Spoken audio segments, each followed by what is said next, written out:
it's Lindsay. Have you ever wondered why people from Europe settled on the land that is now the United States? The first permanent British settlements in North America were colonies. A colony is a place settled by people outside their home country that is ruled by that home country. Why did Britain create the colonies? To make money. At first, British investors thought they would find gold and silver in North America. Later, they used colonies to harvest crops and other raw materials. Today, we're talking about the southern colonies. That's Maryland, Virginia, North Carolina, South Carolina, and Georgia. All of these colonies later became states, but their boundaries looked a lot different back in colonial times. Let's go back to 1607. Jamestown was the first permanent British settlement in North America.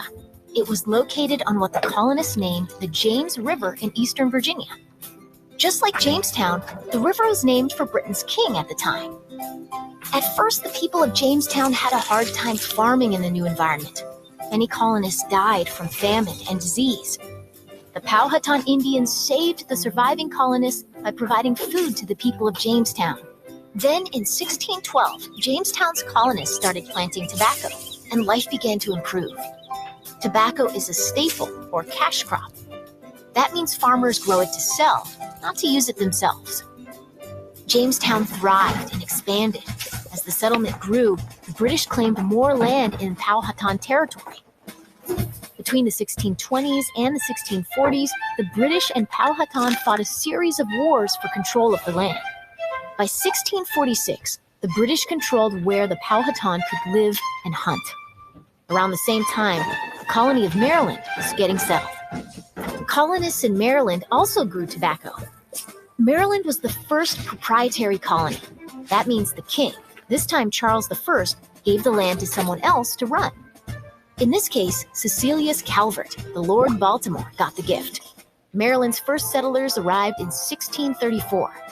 In 1663, Charles II granted 8 proprietors the land between Virginia and Spanish Florida. This land became the colonies of North Carolina and South Carolina in 1712 and Georgia in 1732. These colonies also grew cash crops, mostly rice and indigo, which was used to dye clothing. Why were there so many cash crops in the southern colonies? The South's hot and humid climate, plus its flat and fertile soil, meant these plants thrived. The growing crops takes a lot of work. Indentured servants were first used to get the job done. These were people who agreed to work in exchange for passage to America. As the colonies grew, landowners realized they didn't have enough indentured servants, so many began to rely on enslaved workers. European traders captured people in Africa and forcibly brought them to the colonies to work.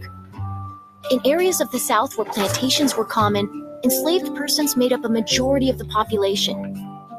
In 1730, enslaved persons made up 60% of South Carolina's entire population. The American colonies would not have thrived without the work of enslaved people. But colonists who supported slavery saw enslaved people as property that could be bought and sold.